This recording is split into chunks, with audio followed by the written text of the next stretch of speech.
Yeah, g'day everyone, and welcome back to the TryPod Live with Clarkey and Winnie. We are absolutely scrambling. Our minds are scrambling. We are trying to make sense of what we just saw in that incredible game there between the Roosters and Raiders. Usually we'd come at you with all the best bets, Winnie, and everything like that. But I think we start off with that game, mate. That was absolutely incredible.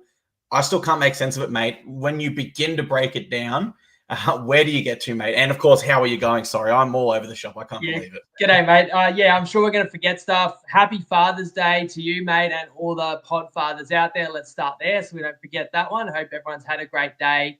2-2 on best bets, lost the mixed matchup. Get that out of the way. But we are going to talk about the game we just watched, which was off its head. It has massive premiership ramifications, but I almost feel like we start with the game itself and then talk about the aftermath following. So I'll try and bring it up on the screen. That was, of course, Raiders 14 defeating the Roosters, 12 surviving a sideline conversion after full time.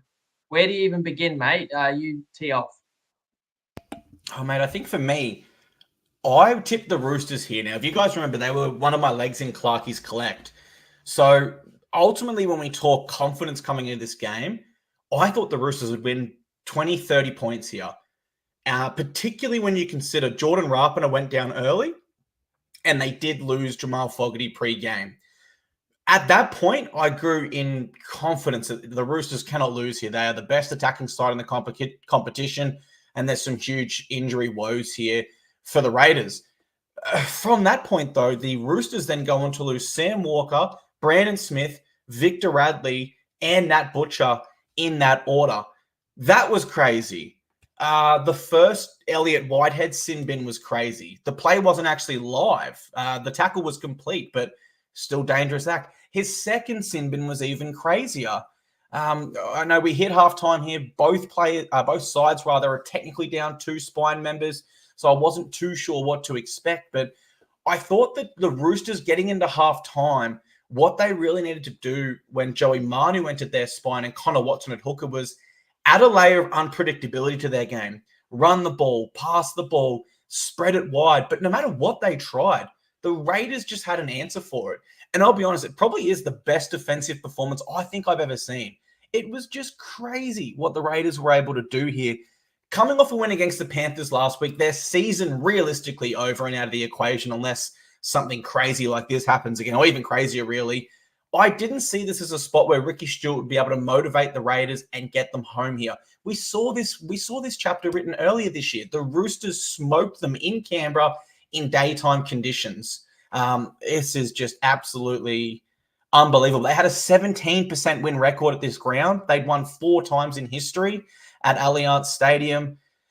I mean, it just felt on TV, Winnie, no matter where the Roosters shifted the ball, even if it looked like there was an overlap only moments ago, 5 Raiders would just pop up out of nowhere and they'd all be in the tackle like a dogfight. They were just there in numbers. My only question mark coming out of this game is, or one of the many actually I should say, is where has this Raiders side been all year? Because in the last 2 weeks, they have shown us an ability to not only beat back-to-back top 4 sides, but to restrict the best attacking team in the competition to 1 try in 79 minutes and 59 seconds.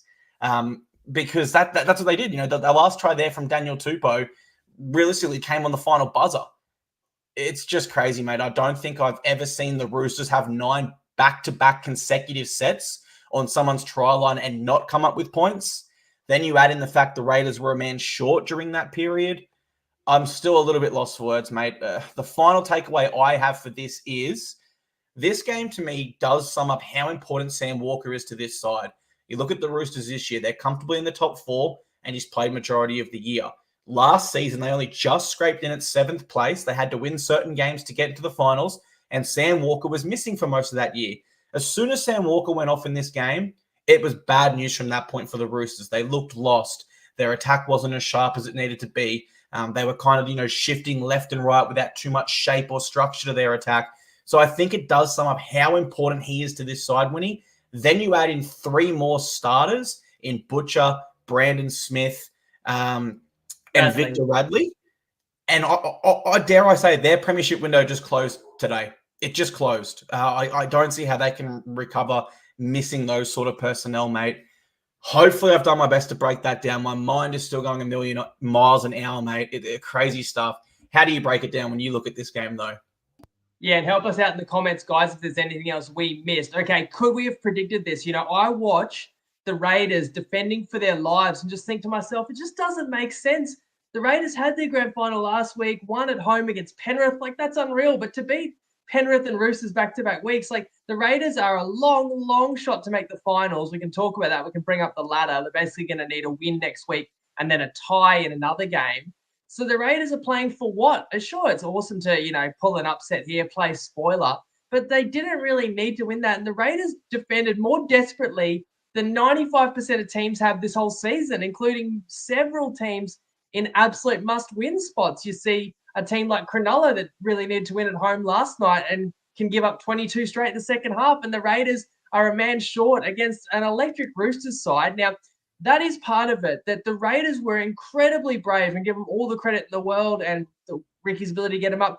The Roosters were also very clunky. The Roosters were well off their best. And then part of that is, well, of course they were, because Sam Walker's been phenomenal this year and they missed him. And you do lose you Radley, you do lose Smith. So those all have an effect. But Teddy was looking for answers, kind of running sideways. I guess Swali's not out there either. And a few times it goes to Jennings and he doesn't come up with the right play. The Roosters was looking a bit lost, but for them to even get themselves in a position to be able to potentially win the game, which I dare say the Roosters would have done if it got to Golden Point, you get a sideline conversion shot, and that's after Keary had missed the previous one. So you kind of get two shots. But I don't think the Roosters would have been in that position without the Whitehead second sin bin, which I don't even know how to talk about that. If people didn't see it, he's holding Crichton in the tackle, and Crichton's holding the ball out in one arm. And so Elliot Whitehead just tries to kind of karate kick the ball, but he misses it. Like, maybe he taps the ball a little bit. Crichton didn't even react to the kick. I don't know how to talk about it because I've never seen anything like that before. Fair enough, the ref says that's a penalty, but then he gives Whitehead a second sin. I don't know if that's a sin bin because he didn't really hit him. And it's a massive call because it nearly allowed the Roosters back into the game, which would have been heartbreaking for the Raiders. I'm glad that the Raiders hung on. I think they deserved that win. How you meant to pick results like this, I don't know, because Fogarty got ruled out yesterday. The line going into this game was minus 20 or minus 19 and a half. And I felt that's, the Roosters would win by as many as they wanted to. We saw them in person and how sharp they could be a week ago. Then you lose Walker early and the Raiders are the first on the board. You start to think, this could get a bit more interesting. And the Raiders were just tough and gritty and denied the Roosters, frustrated them. But Walker, ACL, to kind of go bigger picture, that's a massive dent in the Roosters' title hopes. I don't want to say write them off for the premiership, but what I will say is you've got games like, whether it's first week of the finals, whether it's a prelim, whether it's a grand final, where I had the Roosters right there with the Storm of Panthers, if not slightly better. And potentially if the Roosters played Penrith at Allianz in week one of the finals, which won't be the case now because of that loss, but I would have probably picked the Roosters. You take Walker out. I'm not saying the Roosters can't win those games, but now they're closer to a try underdog in my mind. Like it's a seismic shift. And as for Radley, we'll find the severity of the shoulder. Is it similar to what Cleary did with the AC joint? Therefore, is it kind of a couple of weeks? But he's got less time to prepare. How bad's the Brandon Smith knee? It was a disastrous afternoon for the Roosters. It was a tricky round for the tipsters all across the board.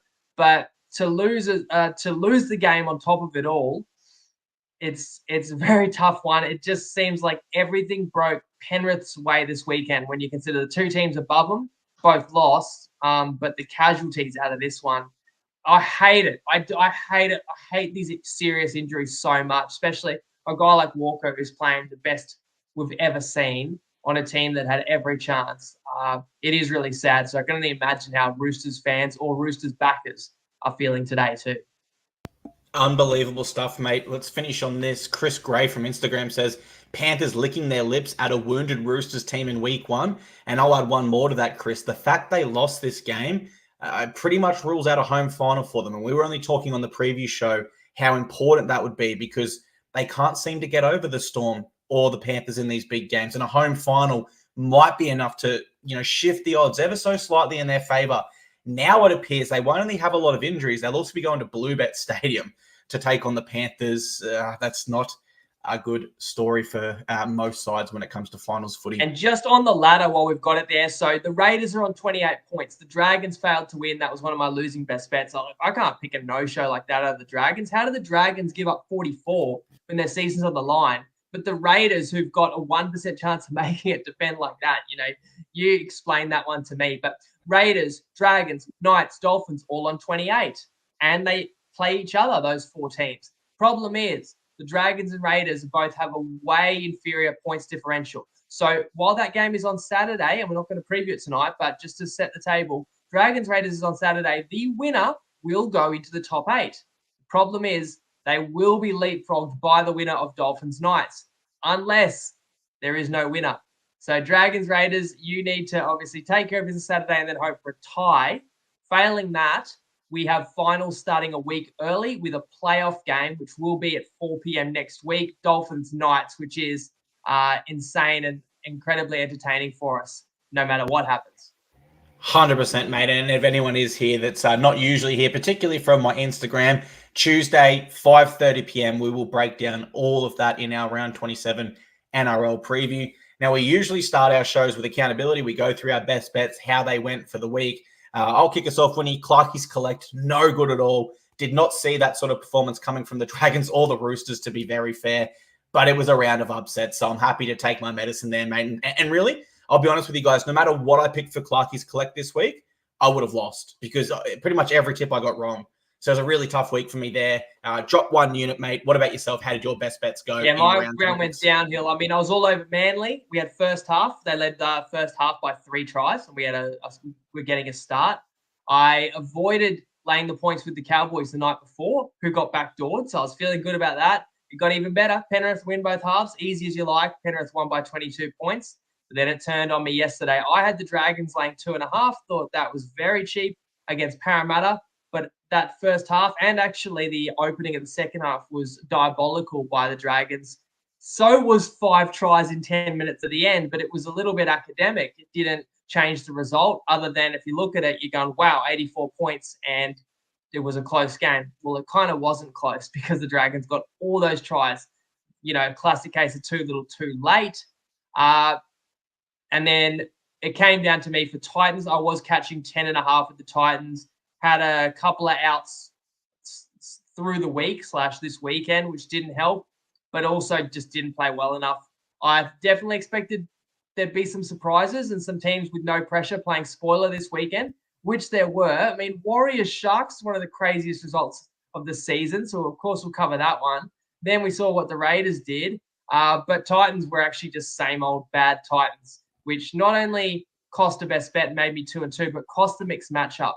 The Bulldogs and the Titans both got flogged. I had one to outscore the other at $3.15, which is pretty good, but the Dogs scored 2 tries late, so they did end up with a little bit more than the Titans, who had a breakaway at the end for a chance to cover, and your 4th choice fullback juggled the ball, then got a cramp. The Titans didn't score and then gave up a try. So that was a tough way to end my weekend. But, I mean, that was a tough weekend for any tipster or punter alike, I think. Yeah, and let us know. We are live, guys. If you did well on the punt this week, then congratulations. If you did well on your tips, congratulations as well. Really tough one. So the best bet record falls to 51 and 54 Ls. Same game multis is up 15.5 units, and Clarkey's collect is up 13.8 units, Winnie. But it's going to be a big run home because if you guys are new here, this man above me, we have won on the TryPod podcast 9 consecutive years in a row. That means if you followed our bets for 9 years in a row, all of those 9 years, you've ended up with more money in your back pocket. So we're looking to do that for a 10th season. And let's get into it game by game, mate. Kick it off with the Cowboys. They beat the Melbourne Storm 38 points to 30. So in the end, Storm do cover their plus 13.5 line there. That was thanks to a late try. And in the end, we were right, Winnie, to be nervous about fading a Storm side, even if it is their quote-unquote B side. But taking you guys back to the preview, we did tip the Cowboys. We did expect them to win in Townsville there. Everything was in their favor. They had the perfect week at home. They got a lot of players chopping and changing in the opposition lineup. But it really wasn't until that 60th to 80th minute period where I thought the Cowboys won it. And that's typically the period in rugby league where inexperience will start to show. Fatigue's one factor. I think desperation from the Cowboys at home in the weather conditions with more experienced players was certainly another. But leading up to that period, I would actually say the Storm had momentum. But of all people who blew that momentum for him, it was actually Cameron Munster. He came up with 2 back-to-back kicks, which resulted in 7 tackle sets for the Cowboys. My gut feeling leaving this game is, Winnie, if Pappenhausen, to a lesser extent, Marion Seve, if they remain out there for the full 80, I actually think they win. Those injuries really hurt the Storm. You know, when we're talking an inexperienced side, the last thing you want to do is go down to 15 on the bench in the first half, because then you have to play your inexperienced forwards for longer minutes than you usually would. All in all, though, I will say the Storm only missed 16 tackles. They had 3 ineffective tackles, and that is 2 of the lowest in that category so far this season. And that is really impressive given their injuries and the amount of changes to their side. I'll finish on the Cowboys. In the context of their season, they had to win to keep their home finals hopes alive. They did do that. But I actually leave this game more impressed with the Melbourne Storm. And I think they really shown that, yes, they could have some injuries, which could disrupt their title hopes, but they've got more than enough depth to cover that because their B-side looked awesome in this one, mate. How'd you see this one, and how do you break it down for us? Yeah, this was a fun one to kick off the round, and by all rights, the Cowboys should have won this a lot more comfortably, and to still give up 30 points is quite worrying. It's typical Cowboys this season that the attack's not an issue. The talent's there, but they just don't like tackling. They just don't want to do it, and they get the result that they needed out of this one. But the Cowboys got a bit of a scare. I mean, the Storm are holding a lead in the second half on the back of a Wishart solo try. And really, it was errors that did the Storm in. And you expect, you know, a little lack of cohesion amongst the team with 11 changes. But you make all those changes and all that talent is on the sidelines. And then Pappy, I think it's a knee collision. It's a bump on the knee early and precautionary. They take him out as well. And I saw people criticizing this week, you know, it's the integrity of the comp. You shouldn't rest players. Well, you rested all those guys and Pappy still got hurt. And then we saw what happened to the Roosters today. If you earn the right where it's not going to affect you all out of position and you can rest, you absolutely do it. And I reckon, especially on the back of today, Sunday, it's going to be in coaches' minds when they're naming their teams and strategizing about round 27. So we need to keep that in mind as punters. But I think the Storm maybe didn't quite deserve to win, but definitely deserved to cover. And it is slightly funny that it actually took a try with 2 minutes to go, a late long-range line break to backdoor the cover, because the Cowboys did actually build a lead from, it was 24 all to the Cowboys scoring the last 14 points and getting out to 38 to 24. And the line, of course, was 13 and a half. And a lower line if you'd gotten a bite at it earlier, but even closing line, it looked like the Cowboys were going to cover. So I don't know who to feel bad for, because it's like if you played the Cowboys, they didn't really play well enough to cover the line the whole way. But once you finally do, then you feel like they've probably broken the Storm's backs, and the Storm have given it a nice shake. But the Cowboys have got past the point spread, and no, then there's a backdoor. But as I say, the Storm, with nothing to lose, ripped in. It shows the ability of Bellamy as a coach. It shows the depth this side has, because there's a few of these boys in the Storm team that probably knocking on the door for the 17. And again, I said in the preview, if the Cowboys can't win this game, they won't beat anybody in the finals. They were not too convincing, though they did grab the 2 points. I agree, mate. I don't think anyone leaves this game and feels more positively towards the Cowboys' title hopes. Final point from me, Colt on YouTube says, it's good to see Storm future stars. They'll continue to be a force for years to come. And I love that comment, because you look like a Jack Howarth, right? He comes in when he's inexperienced, but he's one change. And you look how good he's playing.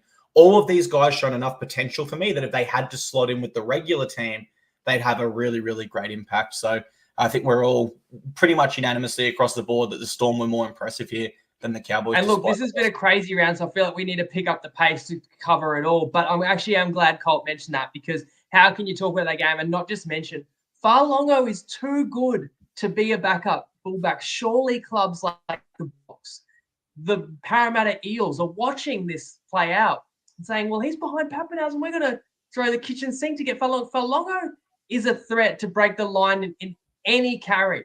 Is absolutely ridiculous. So, it is a highlight to let these fellas be unshackled. And it's a shame that we didn't get to see Pappy, Money, Furlongo, all of them just throwing caution to the wind. But superstar player, it's ridiculous depth that the that the Storm have, and that assembly line of fullbacks they've been able to unearth over the last 15, 20 years is criminal.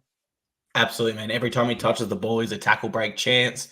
Let's move on to the next game. This is another upset. The Bulldogs were actually minus 3.5-point favourites, I believe, and Manly defeat them 34 points to 22. I'll front up. I tipped the Bulldogs here, and mainly because I'd actually been so hesitant to tip against them for some time now. If you guys remember the Dolphins game, and there's a few other games where I'd always come up with a former stat of the Bulldogs and say, look, I am worried. They haven't answered that question yet. And they just answered so many questions that it got to the point where I'm like, I've got to tip them. I have to tip them here against Manly. This was their first loss at home this season. Prior to this point, literally the second last round, they were undefeated at home. But I want to focus on, how they actually lost this game. And I think if you look at this game and you say, look, Manly have a bit too much X factor. They've got fantastic attack, and that's why they won. I probably would have believed you pre-game. I probably would have. But if you told me my dog won't stop barking, which he won't, but if you told me the best defensive side in this comp was going to concede double their season average with 34 there, it would have surprised me. And that's what I think lost this game for the Bulldogs. Their defense wasn't where it has been in this game for many, many weeks. Burton, he was forced from the field in the final 30 minutes. And for me, that did mark the end for the Doggies. The comeback's always hard in the NRL. You take out the key man of any side, and it was always going to be very, very tough from there. As far as I'm concerned here, looking forward for the Doggies, I'm not too concerned. I actually think it's better you get these loss and cut out some of the fat around the edges, so to say, prior to the finals kicking off. And I also think, strangely enough, a loss here might, quote-unquote, freshen them up a little bit and get them back into the right frame of mind. Meanwhile, for Manly, huge win for them. They give themselves a chance at a home final, which is important. We know they're hard, tough to beat at Brookvale. But I actually thought where they won this game in particular was all their experienced positions, mainly in the halves, I would say, with Brooks and DCE, they were at another level. And I think that's why they were able to beat the Dogs here with relative ease, looking at that score, mate. How'd you break this one down when you saw it? Yeah, had the Dogs won, they would actually be level on points with the Roosters and the Sharks, though it's worth mentioning the Roosters and Sharks still have superior points differential to the Dogs. So that loss by Canterbury on Friday didn't cost them a top 4 spot. They would still be on the outside. And for that reason, among others, and Crichton not being there, it wasn't a total must win for the Dogs and not a great spot. Yeah, they wanted to protect this unbelievable record at home or home fixtures this season where they were previously unbeaten, but it was a good spot for the Seagulls coming in off a humbling loss to the Tigers, a long turnaround while the Dogs had been to New Zealand. And while I was a little nervous because I took Seagulls first half and the Dogs scored a breakaway try in the first minute of the game to Marnie. After that, the Seagulls well and truly took control. Tommy Turbo, there's an injury coming out of this game as well. It was AC joint as well, I believe, for Turbo. But they're saying not too severe. Won't play next week, but should be right for finals. Was pretty excellent before that. And yes, Burton does go off second half, but the Dogs still score a couple of late tries to make the scoreline look a little closer. It really was never close. At one point, it was like 34-12 Manly, which definitely would have surprised some people because the Dogs have been so consistent. But I just felt like they were due a letdown game at some point. As you say, it comes before the finals. And as high standard as the Dogs have set, sometimes you just get a game where it doesn't go right and then the score can get a little bit extreme, like Manly getting 34 points. Manly's that type of team too, where things are just sticking for them. They've got a lot of speed. They play a positive brand of footy and they've got a lot of playmakers, the Seagulls, which means that Manly's going to be dangerous in the finals too. And a win like that, if I can bring up the ladder, that keeps Manly in the hunt for a home final. But as the Cowboys had won the previous night, Manly is still going to need the Cowboys to slip up again next week, or the Cowboys or Canterbury to slip up. Manly will need, and Manly plays Cronulla, I believe. So that's a tough one in its own right. I'm not sure who the Doggies have, but they will be without Matt Burton as well. They're winning unless the Bulldogs were to apply for a medical exemption.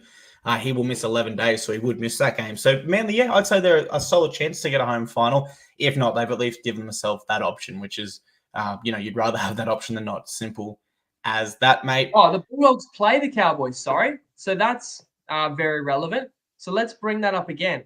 Yeah, because it is important to talk about the context of the ladder. So the Bulldogs are playing the Cowboys. They're both on 34. So the winner's going to get a home final, but the loser's going to stay on 34. So if the Seagulls beat the Sharks, the Seagulls will climb to 6th, which is where you want to be because it's the difference between playing at Four Pines or potentially playing it in Townsville. Mm-hmm. So that's a good position for the Seagulls. And again, just shows how important getting the 2 points over the Doggies could prove to be. Yeah, so whoever loses out of the Cowboys and Bulldogs, provided Manly win, will essentially be versing the Brookvale next week. So yeah, I just love this time of year, Winnie. There's so much excitement around the ladder, man, and so many possibilities. It just makes footy so much exciting. Let's move on to this next game, mate. This probably didn't have as much relevance on the ladder besides locking up Panthers a home final there at Bluebet. They defeat the Rabbitohs 34 points to 12. And look, I just think the Rabbitohs didn't offer much here at all. Simple as that. Mostly they were flat. They had their usual errors. And for me, I've said this the last, I want to say 3 or 4 weeks now, they just look like a footy side that's done. But when I look across to the Panthers, now they did win both halves, which covers our best, but particularly in that second half, I thought they were far from their best. It wasn't clinical. They weren't powerful through the middle. I wasn't even too impressed with it, dare I say. But again, they needed to win, and they did as much. I think I believe it was Keon Kalol-Matangi, late sin bin, really wrapped it up. Prior to that point, they were no guarantee to actually win our best bet, therefore winning the second half. But I do think for the Panthers, I'm not going to harp on that. I'm not going to criticize them any further than what I just said there because we know their entire lineup changes the moment Nathan Cleary enters it. And for the most part, they were versing a side that they already had a great lead on. You could tell they took their foot off the pedal because the most important thing was just winning. It didn't matter what score, in my opinion. One thing the Panthers did do really well, which I liked in this one, Winnie, was their offloads. They had 17 in this game. That is 7 higher than their season average. And I just think when we talk the Panthers, particularly when we get into finals, clubs will really be reviewing the tape like they do every week, but to a greater extent and really scrutinizing how do we shut them down in defense. But if the Panthers are able to replicate those 17 offloads, for me, that's 17 chances where it just disrupts that structure that you work on throughout the week. It makes them a little bit more free-flowing and unpredictable. And I just think if you're going to add another arrow to the Panthers' bow, then, they're just such a dangerous side as it is already. So that is obviously another positive in their favor, mate. How'd you see this one? And were you nervous at all in that second half? Because I know I was certainly for the best bet. I wasn't so much, I got to say. I know what you're saying, that Kalamatangi gets a sin bin with 10 to go. And I think it still would have taken, it was 18-6 at halftime, so 12-point first half margin. And then the Panthers won by 12.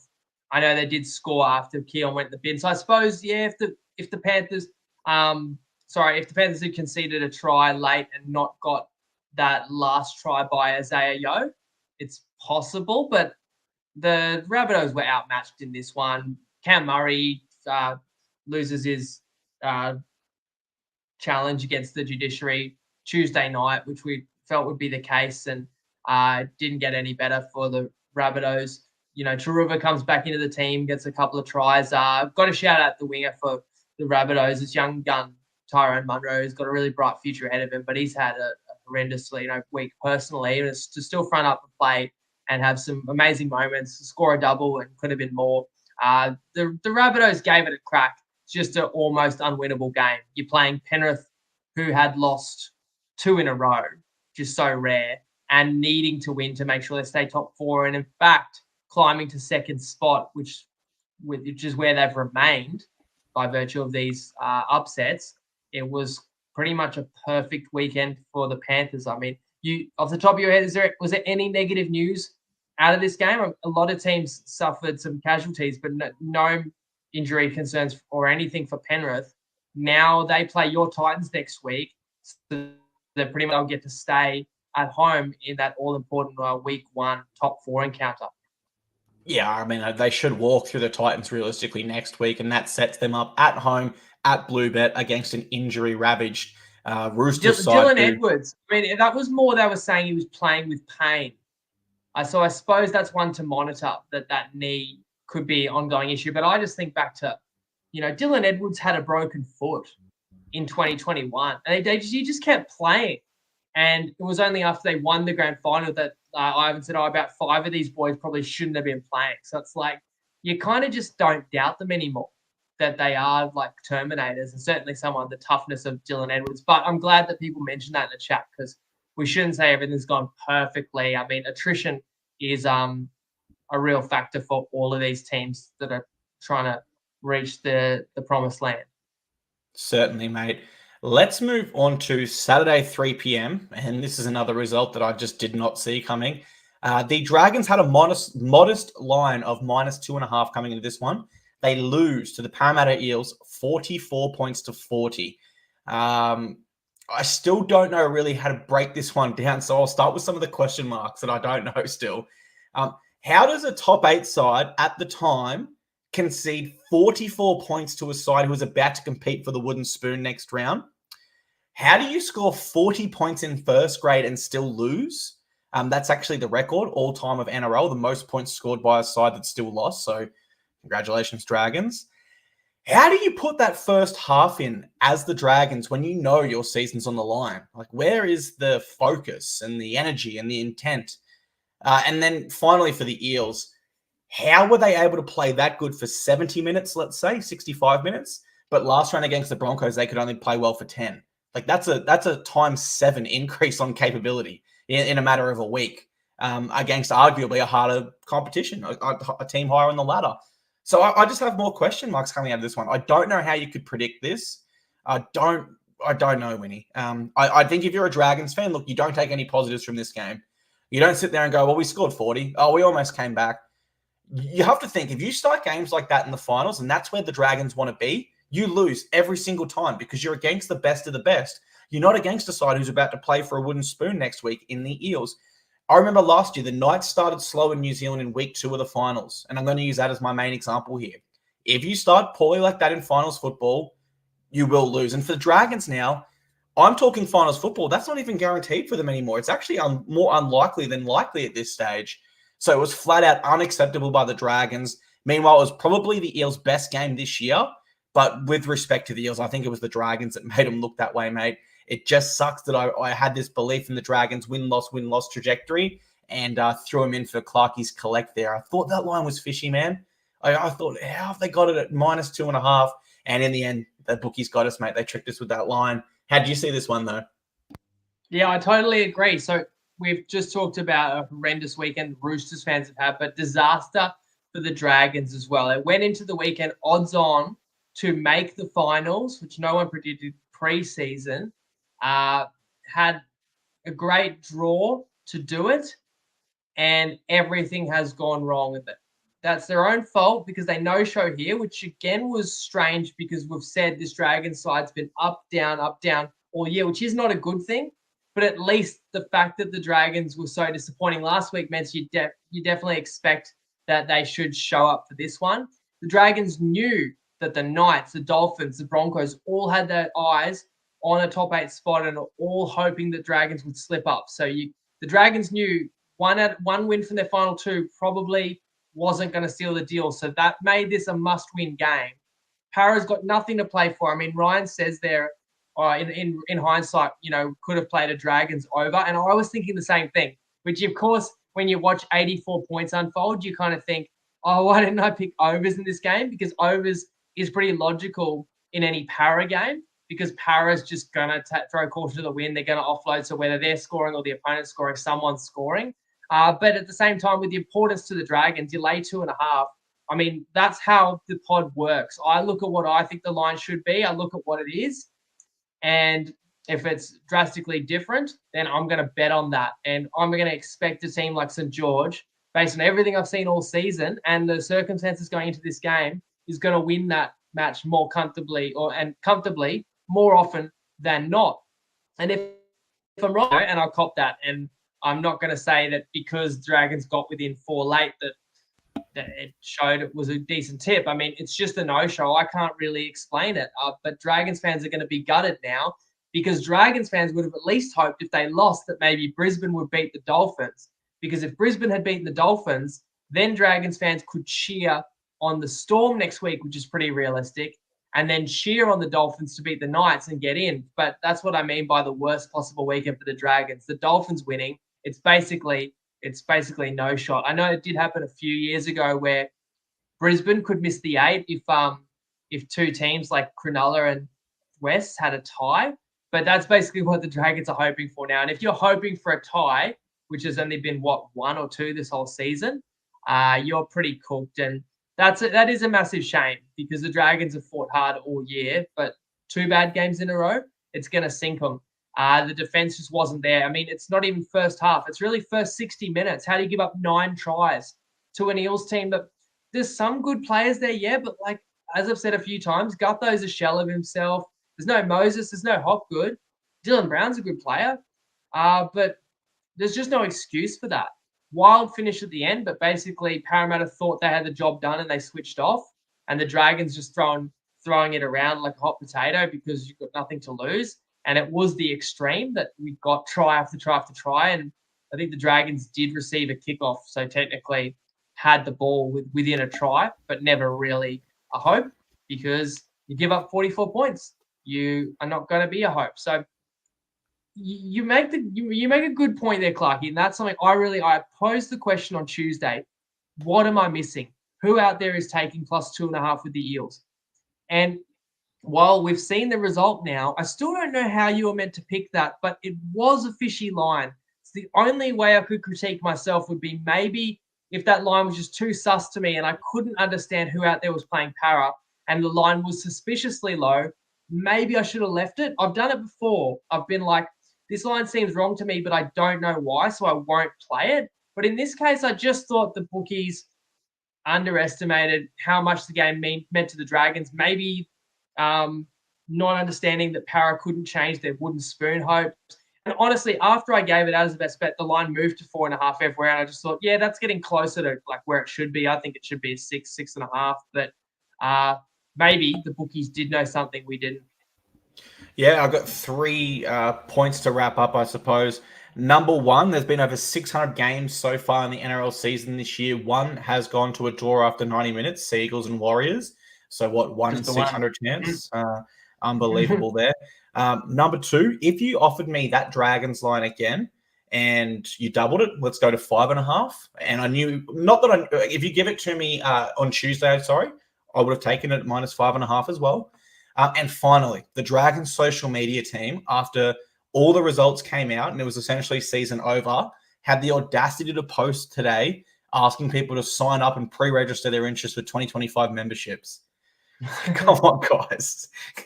Like a sense of timing. Like let the people calm down and, just bad timing. Read the room, mate. Exactly right. There is no self-awareness there from the membership department. That would be like me trying to launch a paid service off a reverse sweep. Yeah, exactly. Like you got to read the room. It's just, silly stuff.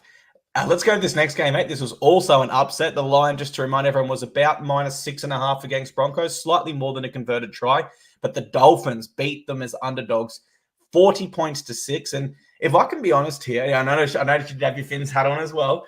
If I can be honest here, I did tip the Broncos on Tuesday night, but I actually did change it to the Dolphins prior to this game kicking off. So in terms of how I recap this, I do lose my tip from the show, but as the week moved on, I did get the result right. And the reason why I changed my tip winning was honestly the changes that Wayne Bennett made to this Dolphins side.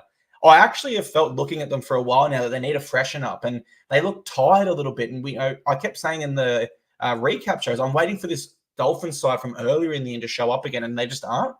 And then I saw Bennett make all these drastic changes to their lineup. Katoa to the bench. You had Avarillo move into 5'8", and just a bunch of stuff you didn't. Hammer moved into the centers. Stuff that realistically I wouldn't have done, most footy fans wouldn't have thought to do as the coach. But then I just thought Wayne Bennett would not be making bulk changes to the 17 when he needs to win this game. He's 2 games out from the finals without really good reason. And obviously he had a really good reason. So immediately, mate, that just made me confident on the Dolphins. And I trusted in Wayne Bennett's intuition, if you'll call it, experience, ability, whatever you want to call it. In terms of the game itself, total no-show from the Broncos, much like their season this year. The game got hard and they gave up. The tough underbelly and the defensive effort that they had last year is just completely gone from this side. Ultimately, Kevin Walters now, he's been there for 4 seasons. He's played finals in 1. I think what saves him is the fact they did go to the GF in that one, but he'll be under pressure next year. Meanwhile, the Dolphins, they had 9 line breaks to the Broncos 2. Thought they were all over him in that aspect. And they just wanted it more. With every run, with every tackle, they were just there in numbers. They wanted it more. The other killer as well that I was able to isolate was the tries 7 minutes before halftime and 7 minutes after. I always circle that period as the most crucial in rugby league. More so 5 minutes either side, but 7's near enough.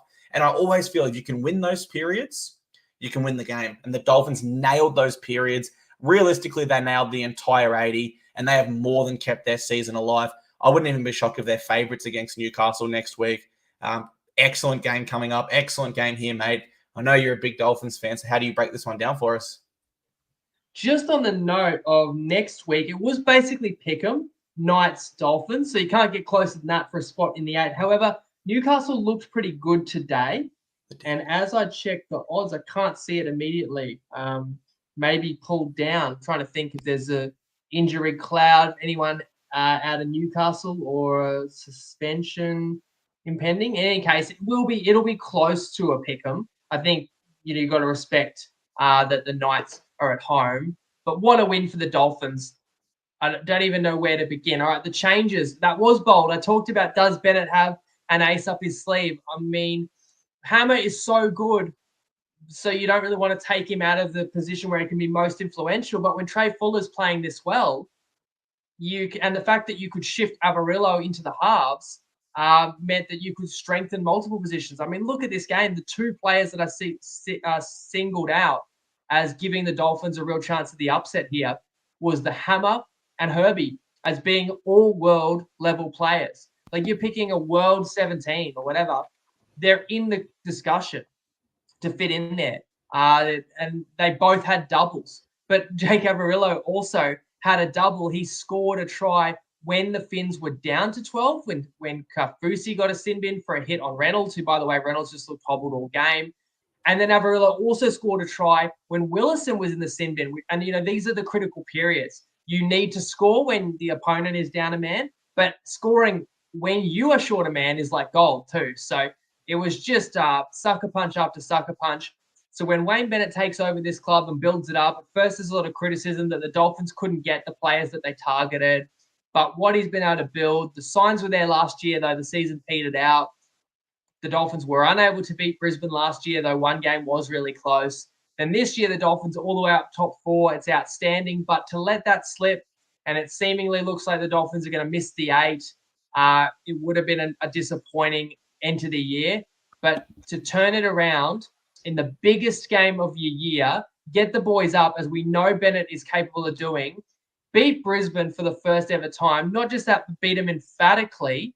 It's a home game for the Finns, technically. I had a late opportunity to go, but a lot of family commitments this weekend. Regrettably, I wasn't one of the 50,000 people in attendance. By all accounts, most of them were Dolphins fans cheering the Finns home. So that's an achievement in itself to get a red side of the city and really turn it into Finland. And the Dolphins just seem to want it more. Now, as from a betting perspective, should I have been on the +6.5? When a team wins by 30, 40 points and you go, they were an underdog, like, why didn't you pick that? I guess on Tuesday, we were talking about how Plath is named, but he's got this injury. Is he going to be right? Or Marshall King's in the reserves, but he hasn't played for a while. Is that a desperation move, or is he going to be quite right? Pangai Jr.'s there, but he's been in and out with injuries. He's in the reserves. He might not play. Haas is potentially coming back from Brisbane. There was a lot of uncertainty. It didn't look like it would go the Dolphins' way. By Saturday, I did feel that bit more confident because TPJ was there.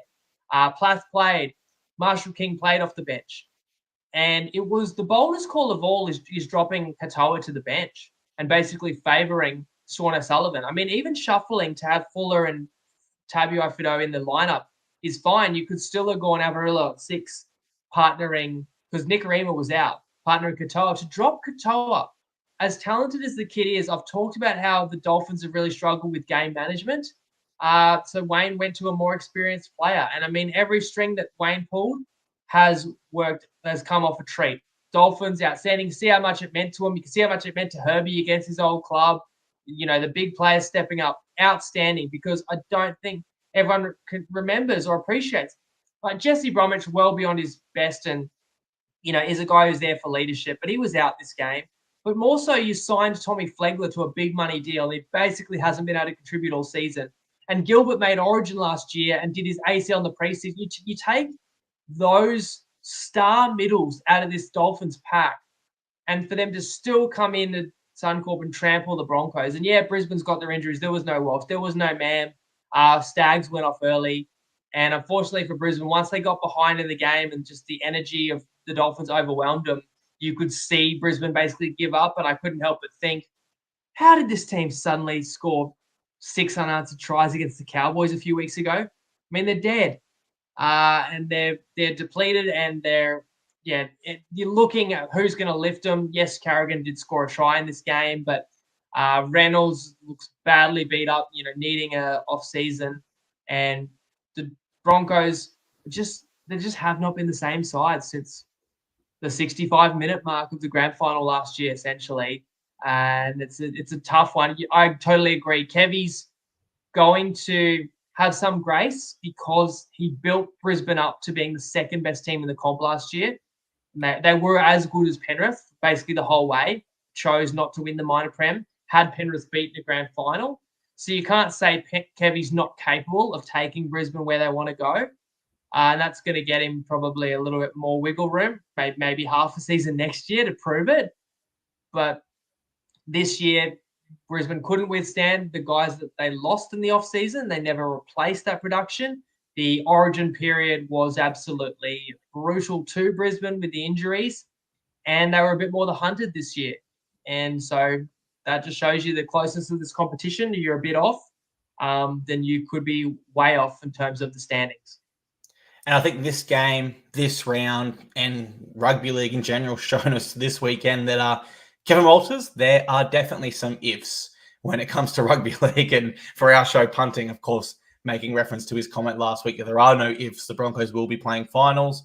Think it's pretty much impossible now. They'd need like everyone above them to draw. Yeah, so they'd need a 5-leg multi, which isn't even worth going through it. They'd need like Raiders to win. They'd need they all, even if the 5-leg multi, which is like a 50. No, sorry. Oh no, you're right though, because the Raiders. Does the Raiders win the Sava? I'm sorry. It's like a 50-1 needs to come off for the Broncos, but then they also need to catch up about 50 points of points differential. And even if Brisbane was to beat the Storm, they're not going to achieve that much. So sorry, I wasted everyone's time talking about it. Basically, a impossible hypothetical. There's no ifs. Brisbane will definitely be going to Bali in a week's time. No, that's true. That is very true there. Let's move on to Sean Johnson's final game, mate, at PointsBet Stadium. The Sharks here were favourites. I believe they were double-digit favourites, about 13.5 when we previewed this game. Yeah, 14.5 even. Yeah, 14.5 in some places, but they actually lose. They go down 30 points to 28 there to the New Zealand Warriors. And I just think that we all knew that the Warriors were a live chance of an upset in Sean Johnson's final NRL game, but no one could have predicted it in such dramatic fashion. The final play in his final ever game, Magic Johnson delivers a cutout pass that seals the game there. And he actually, at the post-game press conference, explained how he was going through the whole set beforehand and he wanted to set up for that moment. So it wasn't kind of an off-the-cuff thing. It was actually something he was planning 3 plays ahead, which was awesome to hear him break it all down. I look at this Sharks side, Winnie, straight away because there, of course, is more relevance in the premiership race with them. And there's a few times this year where they've got themselves in trouble and they haven't been able to overcome it. They have done it a few times, but you go to the first loss to the Titans, the 2-point loss to the Dolphins, the field goal loss to the Bulldogs, the Panthers game before Origin where they didn't score a point and lost 44. And even if you want to go back to round 3 against the Tigers, you look at their season snapshot, if you go through their draw on their website, and for the majority of it, it's either a demolition job where they smash their opposition 13+, or they're getting lost in tough contests and unable to find that key play. Therefore, I'm willing to make a bold call here that they do not do anything come finals this year, because you simply cannot rely on blowing sides out of the water in finals. Yes, it can happen, but certainly you'd rather have a tough edge to you like the Bulldogs than be relying on a huge scoring game against the top of the top in the finals, that is. So I think they go to Melbourne in week 1 and lose. I think they return home in week 2 of the finals and lose again, based on what I've seen from them at certain stages this year.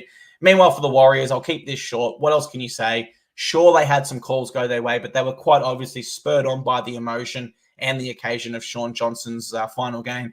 For me, it was almost a free shot at the stumps for them. They got it wrong last week at home in horrible fashion. They had a free chance here, where if they lose, no one cares because they weren't expected to win. But they essentially had a free shot for me. We need to get the win, and they were able to do that. But yeah, just horrible for the Sharkies, given they are a top 4 side, and probably should have put them away in that second half, in my opinion. Do you think I'm being a bit too harsh on the Sharks, or do you kind of follow my train of thought there?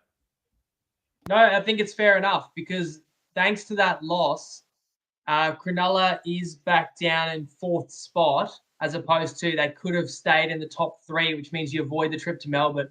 No one's going to tip the Sharks to go down and win in Melbourne, understanding they did do that earlier this year, and it was without Nicho Hynes, right? But I think we appreciate that Melbourne's just kept building and building, got better, and didn't have Munster in that game. And then the other argument is no Hynes is not necessarily a negative for Sharks, because Nicho comes back, and I feel bad for Nicho at this point.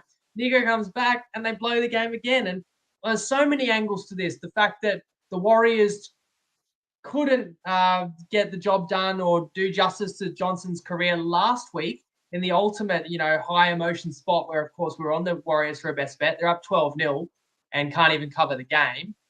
Then they go and win this game where nobody could possibly have expected it, and the Sharks desperately needed to, and the Sharks are every bit on the same level as the Dogs, and we're at home. It's the club that Johnson spent 3 years, so there's that extra, symmetry to it as well. It's a wild game to unpack. I mean, the Warriors get the first try. It's vintage Johnson, a beautiful step and ball to Metcalf that puts the Warriors in front. But then the Warriors basically implode in the final 10 minutes of the first half, where one call goes against them. The Warriors get given a penalty after making a 40-meter line break and get told to retreat 40 meters and take the penalty, and they weren't happy about it. But you've still got to not drop your bundle, which the Warriors didn't manage to do, give up 3 tries, and suddenly it's 22 straight to the Sharks. And the Sharks are up 22-4. And I'm going, geez, we had an intriguing game here. This could have been a good game, but now the Warriors, who aren't playing in round 27 because they've got the bye, they'll fold up for sure now. Yeah, they want to send Johnson out a winner, but the game's too important for Cronulla. Cronulla actually capitalise. They're a team that capitalises on momentum, whereas the Warriors dominated the first 20 minutes and only managed 1 try. So this is all but over. Literally was messaging people who are saying, I'm switching this off. I'm sure there's some people, shout out to Jeremy Kerwin in the chat, but I'm sure there's some Kiwis out there that turned it off, because you got to remember, it would have been 10:30 at night for Kiwis watching their final game of the year, and it didn't look good. Then you come out second half, right? And Nicho Hynes scores and puts the Sharkies up 26 points. And you're going, this is the great return. He gets the easy win. He works his way back in and he gets that beautiful moment. No way. There's an obstruction. It's not a try. All right, well, the Warriors are on the attack. Drop the ball, and the Sharkies score a 90-meter try. And now it's a 26-point margin, and it's going to be a 40-point blowout. Not so fast. We find a little knock on in there. All right, it's still 22-4. The Warriors are still basically no chance, or are they? Because the Warriors do actually come back, and there's a couple of tries to Wateni Zelezniak. I know it's controversial because he stayed down. I don't like it when players stay down to milk penalties, or worse, because there's so many penalty calls these days, and even sin bin calls, that the ref does not see live. And the only reason they give it is because they take the time and they react to the player being injured or staying down. And you got to also question if Tennis Lesniak's trying to milk high shots, why he never had to go off for an HI. So I get that vitriol, but I also just want to celebrate the Warriors. Tennis Lesniak gets his 100th career try. The Warriors hit the front with 22 unanswered points. It was mostly the Shaun Johnson show, except for late in the game or 15 to go. It looks like the Warriors are set up to score on the right and actually go left. And then Metcalf throws a dime to Montoya that puts the Warriors in front. And it's going to be a famous victory because when you're a 15-point underdog and you're down 22-4, like your chance of winning is next to zero. And as I said, I'm watching the game and I believe the Sharks are going to win 30 plus, 40 plus, right around the 45, 50 minute mark of this match. So for it to turn so drastically and the Warriors are in front, but then the Warriors drop the ball and the Sharkies get back in front and the Warriors have to scramble again and pull something out of the fire. And when I think Johnson missed a field goal, and then when Metcalf missed a 2-point field goal, I just didn't think it was going to be the Warriors' night. But Cronulla, for all the complaints about refereeing, it's self-inflicted issues, really, when, Cronulla's just got to hold the ball. And I can't remember if the refs actually called a forward pass or a drop ball, or kind of Cronulla throwing a forward pass kind of spooked them into dropping it. But with 90 seconds to go, Cronulla's got the ball in halfway and spills it and gives the Warriors that chance. Absolutely go and check out the Warriors press conference just to hear Johnson. Webster's going, don't tell everyone what we call our plays and how we, how we strategize. And Johnson's like, I'm done. I don't care. I can spill all the secrets now. And just hearing him break it down was a thing of beauty. And Johnson told Walker where he wanted to be. And then Johnson also talked about how he'd played 3 games in a row in an inconsistent season. He's just in the zone. When he got his hands on the ball, he just rips an absolute gem of a cutout pass to Witeni Zelezniak for his hat-trick and for the game-winning try. I mean, how could you script that any better? That's just insane. So for the Warriors, incredible win. Let's talk about the Warriors because they're not playing again this year, right? Like, getting that win from those circumstances, down 18 points, unreal. To beat the Panthers at Magic Round, outstanding victory. To go to Townsville and beat a Cowboys team that had like 7 Origin players this year, awesome win. There was a win by the Warriors over the Dolphins where half the Warriors team was out. The Dolphins were like full strength. Yes, it was in Auckland, but that was definitely against the odds win, and the Warriors were so brave in that win. Right? That's what the Warriors are capable of. But let me tell you the problem. I'm just going to mention a few games the Warriors didn't win this year. Round 1, they're up 12-0 against Cronulla. They lost. Round 2, they're up 14 with like 10 to go against the Storm. They lost. Anzac Day, first ever time hosting it against the Titans, 15-point favourites. They lost. They play a completely understrength Knights with no Kalen Ponga. They lost. They go to Golden Point against the Doggies where half their team's out and they still get field goal shots, but they lost. They play the Raiders where they score more tries than the Raiders in Canberra, but they miss all the conversions. They lost. They're at home against the Eels and they're 13-point favourites. They lost. They go to Golden Point against the Finns, but they lost. And even last week, they're up 12 in Sean Johnson's home farewell game. They lost. So what can you say about the Warriors? That's a frustrating year. They lost way too many games when they should have won. Actually frame that as a criticism, that this team couldn't handle the moment. And in the games where they're expected to win and when they should have won, too many times they came up short. And then some of their best wins of the year, maybe all their best wins, are games when nobody thought they would win, is actually when the pressure was off and they played their best. So a more mentally tough, a more mentally sound footy team should just be able to produce their best when their best is required a bit more often. And with that consistency, the Warriors probably would be a top 8 side this year. Alas, they're not. They will not play again until Las Vegas next year. But sending a legend like Sean Johnson out the right way, I do have to say that. And Cronulla, it's tough because you bring Hines back in and some of those same choking issues come up again. It's not all Nico, but it's something they're going to have to figure out in terms of what suits their halves combination the best. And it is a chance blown. I'm not going to disagree with you that Cronulla's going to be pretty long odds to beat Melbourne in Melbourne first week. And then Cronulla's going to play who? Most likely Canterbury, Manly, or maybe North Queensland, in week 2 of the finals. And absolutely could get bundled out in straight sets as they have done several times, because this Cronulla team, have they won a finals game? They haven't. They've made the last 4 years in a row, I believe. Final. So since 2016, this Sharks side hasn't won a finals game, and that's what they'll be judged on this year. They're going to have to improve if they are to do it this season. Yeah, I guess one final takeaway for me, I do acknowledge if this wasn't Sean Johnson's final game, certainly as fans would be making more of a discussion around some of the controversial penalties, the lying down, Waddell, Wateni's, Lesniak, etc. But I think everyone was happy to kind of almost turn a blind eye to that because it was Sean Johnson's final game, myself included, realistically, mate. Yeah, the one unusual thing was the sin bin to Iro was called repeat high shots. I don't think we've seen a sin bin ever before for repeat high shot. Every high shot on its own is kind of either dangerous and reckless enough to warrant 10 or it's not. The fact that there'd been a couple earlier, I didn't quite buy that. That was a harsh one against Cronulla for sure. But I would ultimately say they had enough in their control to be able to win this one, including just being able to hold the ball with under 2 minutes to go, that they don't need to blame referees. They need to look a lot more so at themselves. Yeah, well said there, mate. Completely agree. Let's move on to the games we saw today. The Knights defeat the Titans 36 points to 14. I'll be honest, this first half kind of did take me by surprise on a nice day in Newcastle. Only 16 combined points.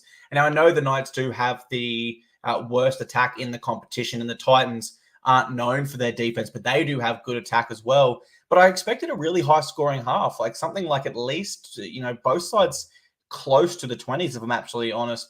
However, it was what was it? It was 10-4. And it was only the fact the Knights got a try with 3 to go that made it a little bit more of a higher scoring half. Overall, when I look at the Knights in this one, I don't think they were overly impressive, and I certainly don't think they played out the full 80 minutes. But I also think the main element of that was not so much the Titans applying any sort of pressure. It was just they'd already opened up a big enough lead. They'd done what they needed to do, and they had one eye looking forward to the Dolphins next week. And I'm completely fine with that, to be fair. Over the fence to the Titans, another really poor performance and all-round effort. Now, you look at their last few games, and really this dates back for most of their season. They score a try or they do something good. And it's almost like they forget that you need to do that multiple times to win a game of rugby league. They almost stop and kind of pat themselves on the back and go, yes, that was really good. We just scored an awesome try, or that was really, really nice. And there's a switch of mentality there. Whereas there's sides like the Roosters, Panthers, Storm most of the time, they don't sit there and pat themselves on the back. They just get on to the next job. And that's what the Titans failed to do in this game. They failed to do it last round against the Roosters, and it was disappointing as a Titans fan.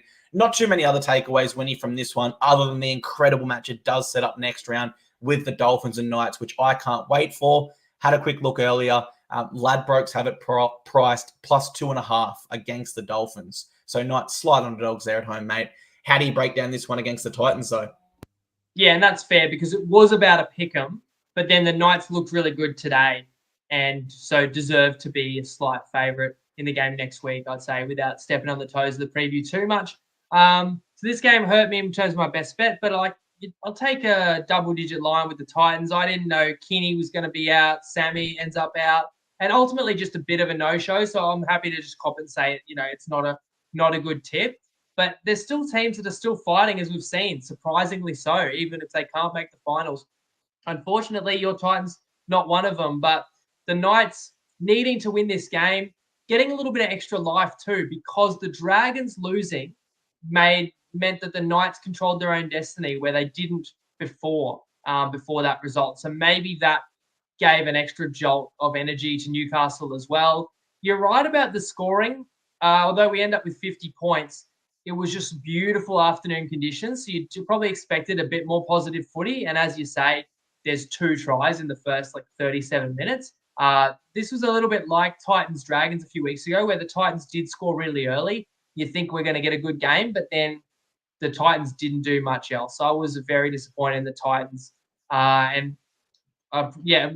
mixed matchup, I thought the Titans could get a few more points in an afternoon game. And it was good odds, $3.15 for the Titans to outscore the Dogs. And it was the right week to go against the Dogs. But unfortunately, the Doggies get a couple of late tries. And then the Titans had chances to score late tries. I mean, I like a couple of Ryan's comments there. He said, I thought that the Titans were going to backdoor cover when it was 30-14, which is right. It was 30-14, which is a 16-point margin. And they make a beautiful line break down the right side for feeder. And it's a classic case of a winger running down the sideline with a fullback in support, draw and pass, and you score. It gives it to De Groot. If you've never heard of him before, it's because, the Titans had to bring in a 4th-string fullback who, juggles the ball, gets a cramp. The Titans bumble around, somehow don't score when the Knights are at 6s and 7s, and then the Knights score late. It looks like a total blowout, which is probably an indication, but you could have got the backdoor cover there. I mean, we did see the Dragons score 5 tries in the final 10 minutes. Heaven forbid we ever get some meaningless tries in games that help us win a mixed matchup or, cover a double-digit line. Hasn't happened all season long, so I wasn't expecting it now. Put a dour note on my weekend. I guess for me as a Finns fan, that final game next week was going to be for the Finns to make the finals regardless. This game, Knights beating Titans, just ensured that that's what's at stake for both of those teams. Other than, a tie taking place, the 8th spot in the finals will be either Newcastle or the Dolphins. It's a very successful run by either of them, whichever one gets in. Of course, we'll get in the lab and break that one down for you all on Sunday, but that's a game that probably didn't warrant as much discussion as some of the other madness that we did see this weekend. So, hence, we've just done 66 minutes on it all, mate. That was a long one. But at the end of the day, this is the greatest sport on the planet, isn't it? And this weekend, we might not have got every result we wanted, but the drama and the entertainment just showed again why we do love it. I think as well the unpredictability. Like, obviously as a punter, it hurts and it sucks. I don't expect too many of us did well this week. But leading in, Winnie, I'll just quickly recap. I'm sure everyone thought the Cowboys were going to cover that line against the Storm B side. We all thought the Bulldogs and Manly game would be a super tight contest where the Doggies come out on top there. Panthers, Rabbitohs, we got what we expected there. No one saw 84 points from the Eels and Dargans. No one saw the Battle of Brisbane with both sides for a spot in the 8 at a sold-out venue with River Fire and 500,000 people in the CBD, a huge night, that being lost by 34 points. No one saw the Warriors coming back when they conceded 18 points in the final 10 minutes of the first half. Knights and Titans, I think we got what we expected. And most of all, no one expected the Raiders beating the ball. I won't just say beating. Let me say this. No one expected the Raiders to hold the best attacking side in this competition to 1 try in 79 minutes and 59 seconds when they had 2 sin bins. So Winnie, with a game, with a round with 8 games, I think we got what we expected in 2 of them. The rest was unpredictable. And that's why as fans, we love this sport, man. It does not get any better. Alrighty, that will do our recap show here for round 26, guys. One more game to go in the regular season. That's round 27. We will preview it live in all of these same places, 5:30 p.m. on Tuesday. I'll have Clarkey's Collect. The big man upstairs will have some more best bets, and fingers crossed we can get back on that winning track. Thank you very much for being here with us tonight, legends, and over to you. We need to farewell the show. Yeah, you said it there, mate. No one expected the Raiders to win this afternoon, but then nobody expected the Roosters to win once they were down 8 points with like 140 seconds to go. But the Roosters nearly did win because they had a sideline convergence. That was a wild one. There was a comment, what about the last game? We started with Roosters-Raiders, so if you came in late, guys, you can rewind back and catch. We had to start with that game, everything that happened within the 80 and what it means moving forward as well. And speaking of unpredictable, there was another comment I appreciate from Ryan because he gave me a pat on the back that I said that for the Warriors-Sharks game. I said, I don't know whether the Warriors will turn up at all. So I would either go Sharks 30 plus or Warriors head-to-head. And it looked like the Sharks were going to win 30 plus, and then it ended up Warriors head-to-head. So that was a nice one. And it said he actually got on that. So hopefully a few others did as well. So that was nice. That's a weekend that we'll remember for a while and hopefully setting up for a very exciting and action-packed round 27, which is always a bit of a doozy for the bookies as well as punters. So let's see if we can find some angles and some opportunities. And then it's finals footy. But last weekend with 8 games to preview. So we'll do my very best because my best bet results have been below par. And this is my last regular round to try and redeem. Thank you to everyone that tuned in. I hope you had a fantastic Father's Day. I hope you have a great week. We'll see you on Tuesday. Lego.